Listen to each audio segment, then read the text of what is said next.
no Getsemane. A vida do Salvador na terra foi uma vida entretecida de orações. Noites inteiras foram por ele dedicadas à prece.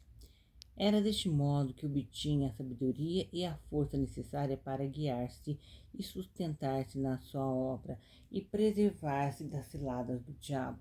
Depois de haver comido a Páscoa com os seus discípulos, Jesus saiu com eles ao jardim do Getsemane, onde costumava ir muitas vezes para orar.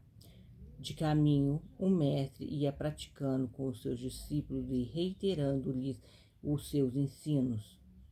Ao se avizinharem, porém, do jardim, Jesus tornou-se taciturno. Durante toda a vida, Jesus entretivera comunhão íntima com o Pai. O Espírito de Deus tinha sido seu constante guia e confortador por todas as obras que havia feito. Ele sempre glorificava a Deus, dizendo: de mim mesmo nada posso fazer. Nada podemos fazer de nós mesmos. É só confiando em Jesus que podemos vencer e fazer a sua vontade na terra. Devemos depositar em Jesus aquela mesma confiança simples e infantil que teve para com o Pai. Jesus disse: sem mim nada podeis fazer. A noite tétrica da agonia começou para Jesus quando se aproximavam do Jardim das Oliveiras. Parecia como se a presença de Deus, que até ali havia sido o seu arrimo, o houvesse abandonado. Começava a experimentar então o que significa ser separado do Pai. Cristo havia resolvido tomar sobre si os pecados do mundo, e ao serem agora impostos sobre ele, isso parecia mais do que podia suportar. Era tão enorme a culpa do pecado que foi tentado recear que atrairia sobre si o desagrado de Deus. Começando a sentir deste modo a aversão do Pai ao pecado, estas palavras lhe escaparam: a minha alma está cheia de tristeza até a morte. Nesta sua aflição, procurou a simpatia e a consolação de seus discípulos. Próximo à entrada do jardim, Jesus deixou os demais discípulos, tomando consigo somente a Pedro, João e Tiago, com os quais penetrou no horto. Estes eram seus discípulos mais fervorosos e nos quais maior confiança podia depositar, não querendo, porém, que nem este mesmo fosse testemunho ocular do sofrimento que lhes iam ser infligido, disse-lhes: demorai-vos aqui e vigiai comigo. Adiantou-se então alguns passos e caiu sobre o rosto. Sentia que os pecados o iam separando do Pai. Tão imenso, tão escuro e tão profundo lhe parecia o abismo que bocejava entre ele e o Pai, que temia as consequências. Cristo não padecia por seus próprios pecados, sim pelos pecados do mundo. Experimentava assim contra si aquela indignação do Pai Celestial contra o pecado, que o pecador deverá experimentar no dia da compensação final. Em sua agonia, Cristo agarrou-se ao frio solo e dos seus lábios trêmulos se desprendeu o acerbo grito: Pai meu, se é possível, passa de mim este cálice. Todavia não se faça a minha vontade, mas sim a tua. Durante 1 hora, Jesus suportou sozinho aquela terrível angústia. Depois, levantando-se, foi ter com seus discípulos, desejoso de partilhar a sua simpatia. Este, entretanto, nem sequer dele cogitavam, porquanto estavam dormindo. Ao ouvirem sua voz, despertaram do sono, mas dificilmente o reconheceram. Tanta agonia lhe havia desfigurado o semblante. Disse Jesus a Pedro: Simão, dormes? Não pode vigiar 1 hora? Um momento antes, Simão Pedro havia solenemente prestado acompanhar o seu Senhor à prisão e até à morte. Contudo, chegada que foi a hora da agonia da provação, acabou por entregar-se tranquilamente ao sono. João, o discípulo amado, que muitas vezes estivera reclinado ao colo de Jesus, também estava vencido de um torpor sonolento. A afeição que tinha ao seu mestre certamente devia conservá-lo desperto. O Salvador passava noites inteiras orando pelos seus discípulos para que a fé não lhes faltasse na hora da provação.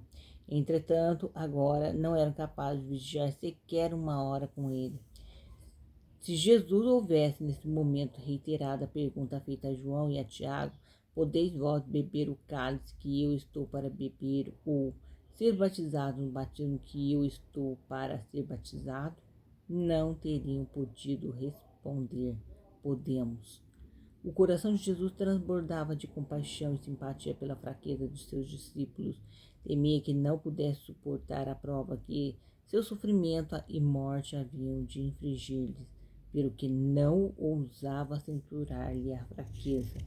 Pensou nas provações que lhes estavam reservadas e, dirigindo-se a eles, disse: Vigiai e orai para que não entreis em tentação. Bondosamente escusou-lhe a falta para com ele cometida, dizendo: O espírito, na verdade, está pronto, mas a carne é fraca. Que exemplo de ternura e de piedoso amor o nosso Salvador nos deu com isso.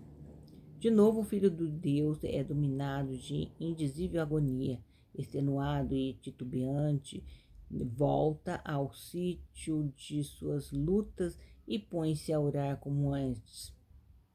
Meu Pai, se este cálice não pode passar sem que eu beba, faça-se a tua vontade. Durante a oração, a agonia sobe de ponto e do rosto lhe transudam rubras gotas de sangue. Torna aos seus discípulos sequioso de sua simpatia e ainda uma vez os encontra dormindo. Sua presença o desperta. Atônitos o encararam, pois que seu rosto está manchado de sangue. Não lhe é dado compreender a angústia estampada daquelas maceradas feições. Pela terceira vez, Jesus busca o campo de suas lutas. Trevas profundas lhe invadem a alma. Sente-se privado da presença do Pai e teme que, sem ela, sua natureza humana não logre resistir à prova. Cozido ao chão, reitera a sua súplica. Os anjos manifestam ímpeto de vir em seu socorro, o que, porém, não lhe é permitido. O Filho de Deus tem de emborcar a taça de amargura ou o mundo estará perdido para sempre. Jesus contempla a fraqueza do homem e considera o poder do pecado. O espetáculo de um mundo condenado acode vivamente a sua alma. Tanto basta para que Jesus tome uma resolução definitiva. Está disposto a salvar o homem, custe o que custar. Resolutamente exclama: Meu Pai, se este cálice não pode passar sem que eu o beba, faça-se a tua vontade. A oração do Salvador respira plena resignação. Extenuado, cai por terra, mas um anjo luminoso parte das alturas e vem confortá-lo. Erguendo a fronte do divino sofredor, aponta para o céu e representa-lhe a vitória que alcançou sobre Satanás. O resultado dessa vitória seria que milhões de vencedores haveriam de dar entrada por ele no reino celestial.